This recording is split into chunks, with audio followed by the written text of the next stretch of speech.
नमस्कार बच्चों, इस YouTube चैनल पर राजेश सर आपका स्वागत करते हैं। आज अपन केमिस्ट्री के 12th क्लास के 6 चैप्टर का सेकंड वीडियो पढ़ेंगे।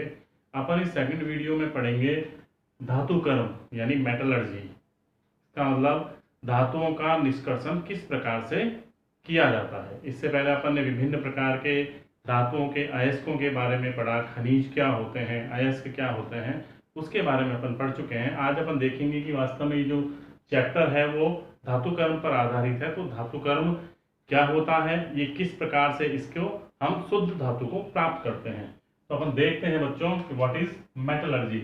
मेटलर्जी का अर्थ होता है extraction of metals, extraction of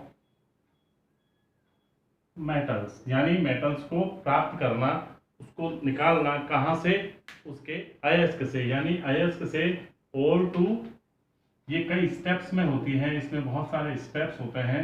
steps कहाँ से होते हैं, अपन को मेटल प्राप्त करनी होती है फ्रॉम ओर टू मेटल। यानी मेटल प्राप्त करने के लिए हम जो स्टेप्स काम में लेते हैं, विभिन्न प्रकार की प्रक्रियाओं से गुजरना पड़ता है, तब जाकर के हमें एक अयस्क से एक धातु प्राप्त होती है और से मेटल प्राप्त होती है। तो उन विभिन्न जो स्टेप्स होते हैं, उस पूरे स्टेप्स को मिला करके हम धातु कर्म या मेटलर्जी कहते हैं। उसे हम बच्चों मेटलर्जी कहते हैं। देखते हैं कौन कौन से स्टेप होते हैं इस धातु को प्राप्त करने के लिए। तो किसी भी धातु को प्राप्त करने के लिए हम विभिन्न प्रकार के स्टेप से गुजरते हैं। वो पद कौन कौन से होते हैं। नंबर 1 अगर अपन बात करें तो सबसे पहले होता है अयस्क का चूर्णीकरण, यानी उसको पीसना, उसको चूर्ण में बदलना, यह कहलाता है अयस्क का चूर्णीकरण, या इसको हम कहते हैं संशोधन।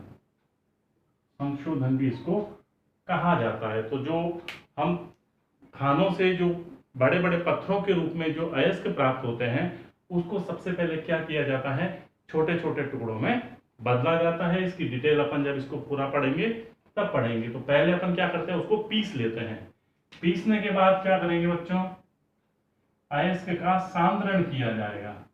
यानी अयस्क में जो कंकड़, पत्थर, मिट्टी आदि अशुद्धियां होती है, जिसे गैंग या अधात्री कहते हैं, उनको क्या किया जाता है, अलग किया जाता है, पृथक किया जाता है। वो पृथक करने की विधि ही क्या कहलाती है, सांद्रण कहलाती है। इस सांद्रण की कई सारी विधि होती हैं, इसको पृथक करने की कई सारी विधियां होती हैं। पंखा चला लेते हैं एक बार। इस विधि में अपन देखते हैं अयस्क के सांद्रण में 4 विधियां होती हैं, जिसको अगर अपन आगे डिटेल से पढ़ेंगे।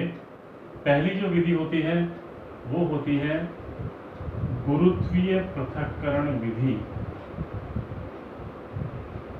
पृथक्करण विधि, गुरुत्वीय पृथक्करण विधि मतलब इसमें अपन उन अयस्कों को लेते हैं जिसमें जो अशुद्धियां होती हैं और जो धातु होती है, उनके भारों में अंतर होता है, घनत्व में अंतर होता है। एक भारी होता है, एक बहुत हल्का होता है। तो हम उसको इस विधि से पृथक करते हैं। अपन इसको डिटेल में आगे पढ़ेंगे।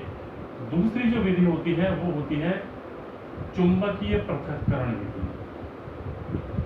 चुंबकीय पृथक्करण विधि, इस विधि में अपन किस धातु को पृथक करते हैं, इस विधि में अपन उस धातु को पृथक करते हैं जिनमें अशुद्धि और धातु में चुंबकीय गुणों में अंतर होता है। यानी धातु जो होती है या तो वो चुंबकीय होती है या अशुद्धियां चुंबकीय प्रकृति की होती हैं।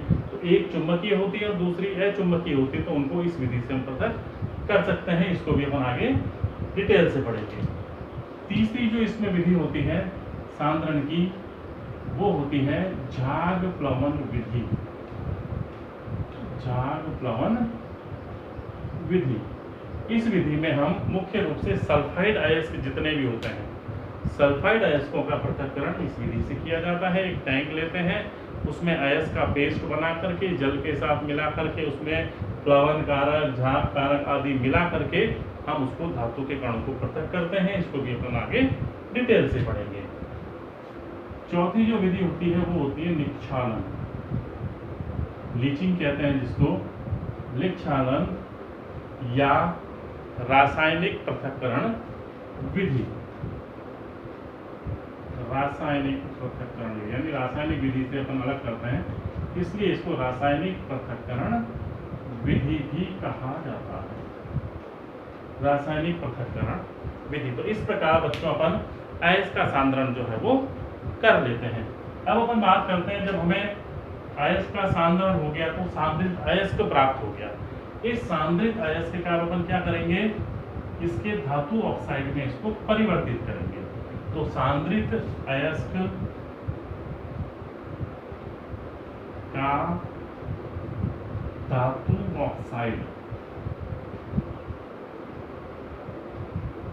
में परिवर्तन या बदलना, यानी हम धातु ऑक्साइड प्राप्त करेंगे, केवल धातु के ऑक्साइड रह जाएंगे, बाकी सारी अशुद्धियां दूर हो जाएगी। तो ये करने के लिए अपन क्या करेंगे, इसको करने के लिए भी दो प्रकार की विधियां काम में ली जाती हैं बच्चों। दो विधियों को हम काम में लेते हैं, ऑक्सीजन की उपस्थिति और ऑक्सीजन की अनुपस्थिति के आधार पर। तो ये दो जो विधियां हैं वो होती हैं, एक तो कहलाती है निस्तापन और दूसरी कहलाती है भर्जन। निस्तापन या भर्जन विधि द्वारा हम जितने भी सांद्रित अयस्क, हमने किसी भी एक विधि द्वारा जब अयस्क का सांद्रण किया तो हमें सांद्रित अयस्क प्राप्त हो गया। उस सांद्रित अयस्क को अब हमने क्या किया, धातु के ऑक्साइड में बदला। उसमें बदलने के लिए हमें या तो निस्तापन विधि का काम में लेंगे या हम भर्जन विधि को काम में लेंगे। इसको भी अपन आगे डिटेल से पढ़ेंगे। तो जब इस प्रकार से हमें धातु ऑक्साइड जब प्राप्त हो जाते हैं इनमें से किसी भी एक विधि द्वारा, अब हम क्या करेंगे, धातु ऑक्साइड का अपचयन करके धातु प्राप्त करने की कोशिश करेंगे। इस विधि का नाम होगा धातु ऑक्साइड का अपचयन। धातु ऑक्साइड के अपचयन द्वारा अशुद्ध धातु की प्राप्ति। ये जो स्टेप होगा, ये जो पद होगा, इसमें हम धातु ऑक्साइड के अपचयन द्वारा अशुद्ध धातु, क्योंकि जो हमें धातु प्राप्त होगी वो अभी पूर्ण रूप से शुद्ध नहीं होती, उसमें कुछ ना कुछ इम्प्योरिटीज जरूर होती हैं, इसलिए हमने इसमें इसका नाम दिया है अशुद्ध धातु की प्राप्ति हमें इस पद में हो जाती है। ठीक है बच्चों, तो इस प्रकार हम अशुद्ध धातु को प्राप्ति कर लेते हैं। इसको इसके आगे जब हम स्टेप लेंगे उसको अपन कहेंगे धातुओं का शुद्धिकरण, परिष्करण या धातुओं का शोधन। तो इसकी जो विधियां हैं, धातु ऑक्साइड के अपचयन की जो विधियां हैं, कौन कौन सी विधियां पर इसमें काम में ले सकते हैं, तो इसमें तो हम एक विधि काम में लेते हैं प्रगलन। प्रगलन का अर्थ यानी गला करके उसको धातु को प्राप्त करना। इसमें मुख्य रूप से कोक जो है वो अपचय के रूप में काम में लेते हैं, यानी कोक अथवा कार्बन द्वारा अपचयन करना। दूसरी जो विधि होती है उसमें एल्यूमिनियम द्वारा अपचयन किया जाता है, जिसे एल्यूमिनोथर्माइट प्रक्रम भी कहते हैं। एल्यूमिनोथर्माइट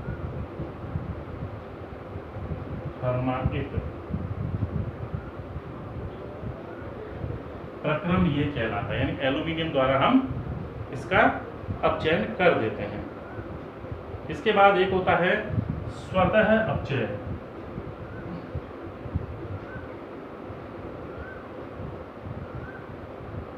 स्वतः अपचयन।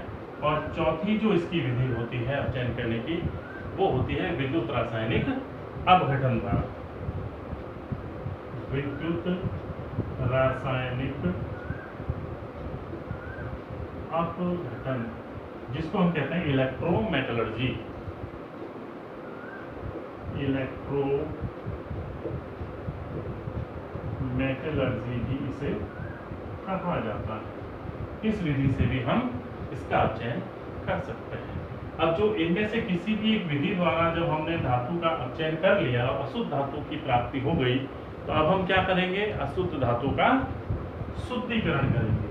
अगला जो स्टेप होगा वो होगा हमारा अशुद्ध धातु का शुद्धिकरण या इसको हम कह देंगे शोधन, या हम इसको कह देंगे परिष्करण। इससे जो हमें प्राप्त धातु होगी वो बिल्कुल शुद्ध अवस्था में होती है। इसके लिए कई सारे स्टेप होते हैं, किसी भी एक विधि द्वारा हम धातु का शुद्धिकरण कर लेते हैं। अपन देखते हैं इसमें कौन कौन से इसके स्टेप होते हैं, इसके बारे में फिर अपन शुरू से पढ़ते हैं एक एक को डिटेल से। ठीक है बच्चों, देखिए बच्चों, अशुद्ध धातु के शोधन की बहुत सारी विधियां होती हैं। अपन इसके स्टेप को देख लेते हैं। पहला जो है वो होता है आसवन, यानी आसवन द्वारा भी अपन इसका शुद्धिकरण कर सकते हैं। द्रवीकरण, दंड विलोडन जिसको पॉलिंग कहते हैं, विद्युत अपघटनी शोधन यानी इलेक्ट्रो रिफाइनिंग जो होती है उससे भी हम शुद्ध धातु प्राप्त कर सकते हैं। क्षेत्र परिशोधन जिसको जौन परिष्करण भी कहते हैं, उसके द्वारा अपन शुद्धिकरण करते हैं। वाष्प प्रावस्था परिष्करण, इसकी दो विधियां होती हैं। एक तो होती है मॉन्ड प्रक्रम, मॉन्ड प्रक्रम, इसके द्वारा भी अपन धातु का शुद्धिकरण करते हैं। एक होती है इसमें वॉन ऑर्केल, वॉन ऑर्केल विधि या प्रक्रम कहते हैं इसको। वॉन ऑर्केल विधि द्वारा या मॉन्ड प्रक्रम द्वारा भी अपन वाष्प प्रावस्था जो होती है धातु की, उससे हम उसका शुद्धिकरण करते हैं। एक होती है वर्णलेखी की, इसको कहते हैं क्रोमेटोग्राफी, क्रोमेटोग्राफी। इसमें एक कॉलम होता है, कॉलम में हम एक अधिशोषक भर देते हैं, उसमें ऊपर से धातुओं का एक मिश्रण जो है उसको डाला जाता है। उसमें जो अलग अलग धातुएं होती हैं, जो अशुद्धियाँ होती हैं, उनके अधिशोषण की जो मात्रा होती है वो अलग अलग होती है, क्षमता अलग होती है। तो अधिशोषण की क्षमता के आधार पर वो अलग अलग स्थानों पर अधिशोषित होते जाते हैं और इस प्रकार हम उनको पृथक कर लेते हैं। तो इन विधियों के अलावा अपन जो स्टार्टिंग से अपन जो स्टेप पढ़े थे, अब अपन शुरू से पढ़ते हैं कि किस प्रकार से धातु को हम एक अयस्क से किन किन विधियों द्वारा पृथक करते हैं। उन विधियों का अपन कॉमन पढ़ते हैं। फिर अपने जो चैप्टर में दे रखे हैं, लोहे का, तांबे का, जिंक का और एल्यूमिनियम का, ये चार जो धातु हैं इनका निष्कर्षण अपन पढ़ेंगे। किस किस प्रकार से इनकी एक विशेष विधियां जो कौन कौन सी होती हैं, किन विशेष विधियों द्वारा इन विशेष धातुओं को प्राप्त किया जाता है, उसको पढ़ेंगे बच्चों। तो पहले अपन पढ़ते हैं कि इनकी कॉमन विधियां, कि चूर्णीकरण किस प्रकार से किया जाता है। चूर्णीकरण के बाद में जो सांद्रण होता है उसकी प्रत्येक जो विधि होती है उसमें अपन क्या क्या करते हैं, ये सारा अपन इसमें पढ़ते हैं। तो अपन देखते हैं सबसे पहले धातुओं का चूर्णीकरण। पहले स्टेप से अपन स्टार्ट करते हैं कि चूर्णीकरण किस प्रकार से किया जाता है, क्योंकि जो खानों से हमें प्राप्त होते हैं अयस्क वो बड़े बड़े पत्थरों के रूप में, टुकड़ों के रूप में होते हैं, उन्हें छोटे छोटे टुकड़ों में बदला जाता है।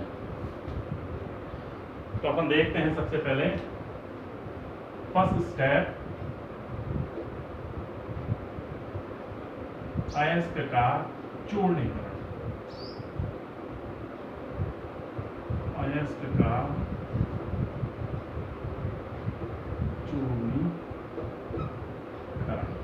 देखो, चूर्णीकरण करने के लिए बच्चों अपन क्या करते हैं कि हमें जो अयस्क प्राप्त होते हैं वो बड़े बड़े टुकड़ों के रूप में होते हैं, बड़े बड़े पत्थर होते हैं, पत्थर के रूप में ये अयस्क होते हैं। इन अयस्कों को क्या किया जाता है, छोटे छोटे छोटे छोटे छोटे छोटे टुकड़ों में तोड़ना पड़ता है। इनको पहले अपन छोटे छोटे टुकड़ों में तोड़ते हैं। ये क्या है, सारे छोटे छोटे टुकड़े। ठीक है बच्चों, तो अयस्क के बड़े बड़े टुकड़ों को छोटे छोटे टुकड़ों में तोड़ने के लिए पहले जॉ क्रेशर आता है, जिसको अपन कहते हैं जॉ क्रेशर। जॉ क्रेशर की सहायता से इन बड़े बड़े टुकड़ों को तोड़ा जाता है। तोड़ करके छोटे छोटे टुकड़े बन जाते हैं। इन छोटे छोटे टुकड़ों को क्या करते हैं, स्टैंप मील, स्टैंप मील होती है, एक चक्की होती है जिसमें ऊपर से कूटा जाता है। जैसे स्टैंप अपन लगाते हैं, ऐसे ही इसको जो छोटे छोटे टुकड़े होते हैं एक रोलर की सहायता से पट्टे पर सरकते जाते हैं और ऊपर से इनकी कुटाई होती जाती है। कुटाई होकर के ये बारीक बारीक बारीक बारीक चूर्ण के रूप में, पाउडर के रूप में बदल जाते हैं, जिसको हम कहते हैं अयस्कों का चूर्ण। तो अयस्क का जो होता है वो चूर्ण हमें प्राप्त हो जाता है। इस प्रकार हम कह सकते हैं कि अयस्क के बड़े बड़े टुकड़ों को पहले छोटे छोटे टुकड़ों में बनवाया जाता है, फिर स्टैम्प मिल की सहायता से कूट कूट करके और चक्की की सहायता से पीस करके उसको चूर्ण के रूप में बदल दिया जाता है। ये विधि ही क्या कहलाती है? अयस्कों का चूर्णीकरण कहलाती है। तो इस प्रकार सबसे पहले हम क्या करते हैं, अयस्कों के चूर्ण बना लेते हैं, पाउडर के रूप में उसे पीस लेते हैं। पीसने के बाद हम अपना अगला जो स्टेप होगा, अगले स्टेप में अपन क्या करेंगे, इसका सांद्रण करेंगे। सांद्रण का अर्थ क्या हुआ? इसमें उपस्थित विभिन्न प्रकार के कंकड़, पत्थर, मिट्टी आदि की अशुद्धियों को दूर करना और धातु की सांद्रता को बढ़ाना, इसलिए ये कहा जाता है धातुओं का या अयस्क का सांद्रण। सेकंड जो स्टेप है अपना, वो है अयस्क का सांद्रण, सज्जीकरण। ठीक है बच्चों, सांद्रण।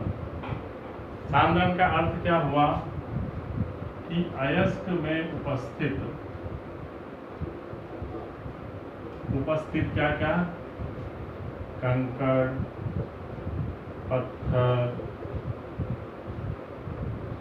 मिट्टी, सिलिकेट्स जो होते हैं आदि की अशुद्धियां, ये जो होते हैं सारे के सारे, ये क्या होते हैं? अशुद्धियों के रूप में उपस्थित होते हैं, अशुद्धियों के रूप में पाए जाते हैं। इन अशुद्धियों को हम क्या कहते हैं? या तो ये अशुद्धियां कहलाती हैं आधात्री, या कहलाती हैं मैट्रिक्स, या इन्हें हम गैंग भी कहते हैं। तो रिमूवल ऑफ अशुद्धियां, यानी ये जितनी भी अशुद्धि होती हैं, इनको रिमूव करने की प्रक्रिया को ही क्या कहते हैं? अयस्कों का सांद्रण कहलाता है। इन अशुद्धियों को दूर करना, इनको जितनी भी दूर किया जाता है, पृथक किया जाता है, अलग कर लिया जाता है, उसको ही हम क्या कहते हैं? अयस्कों का सांद्रण कहते हैं। अब अपन देखते हैं, इसमें पहली विधि अपन पढ़ते हैं गुरुत्वीय पृथक्करण विधि। जो फर्स्ट स्टेप है अपना इसमें, वो है गुरुत्वीय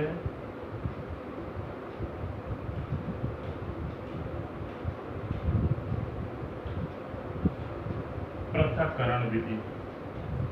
गुरुत्वीय पृथक्करण विधि में हम उन अयस्कों का सांद्रण करते हैं जिनमें धातु के कण और अधात्री के कणों के घनत्व में या भारों में बहुत ज़्यादा अंतर होता है। तो बहुत ज़्यादा अंतर होने के कारण हम उनके इस गुण का फायदा उठा करके इनको अलग कर लेते हैं, बिल्कुल इनको पृथक कर लेते हैं। कैसे करते हैं देखते हैं। इसमें अपन एक विशेष प्रकार की टेबल का उपयोग करते हैं। नालीदार एक टेबल होती है, ऊपर से हम अयस्क को डालते हैं, इस तरह से डालते हैं, और टेबल जो होती है उसमें नालियां बनी रहती हैं, अलग अलग नाली होती है। इस तरह से इसमें नालियां बनी रहती हैं। अंदर ये खांचे जो हैं वो दबे हुए हैं।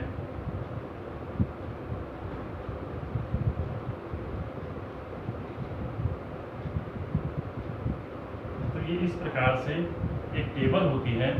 इस टेबल में जब हम ऊपर से यहाँ से अयस्कों को डाला जाता है, और यहाँ से अपन क्या करते हैं, एक पाइप होता है जिसमें से जल जो होता है वो प्रवाहित होता रहता है। यहाँ छिद्र होते हैं और इसमें से जल बहता रहता है। और यहाँ से अपन क्या डालते हैं, पिसा हुआ अयस्क डालते हैं ऊपर से। अयस्क क्या होगा, जब डालेंगे अयस्क के साथ में अशुद्धियां भी हैं, और यहाँ से जल, ये क्या है, ये है प्रवाहित जल। जब हम इसमें ऊपर से जल डालते हैं बच्चों, तो क्या होता है कि इसमें जो धातु के कण हैं वो तो यहाँ बैठते चले जाएंगे। धातु के जो कण हैं भारी होने के कारण बैठते चले जाएंगे, और लास्ट में जो एक ट्रे होती है,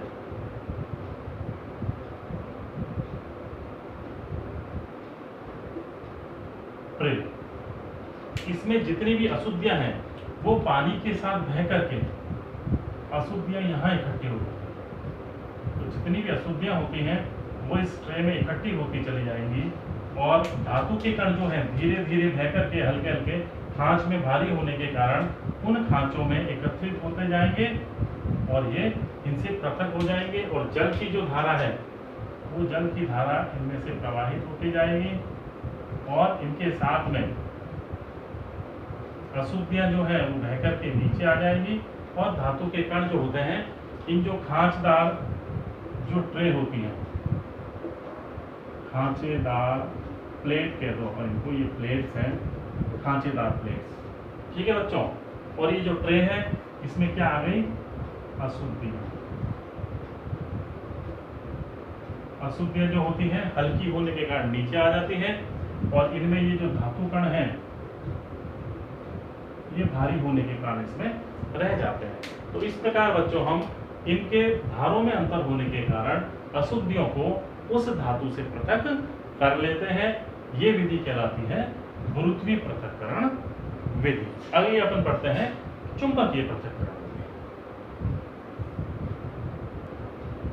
इसकी अगली जो विधि है बच्चों वो अपन अगले वीडियो में पढ़ेंगे, जो कि चुंबकीय पृथक्करण विधि है, झाग प्लवन विधि है और इस प्रकार से हम उनको किस प्रकार से सांतरित करते हैं, ये सारी विधि अपन अगले वीडियो में देखेंगे। ठीक है बच्चों।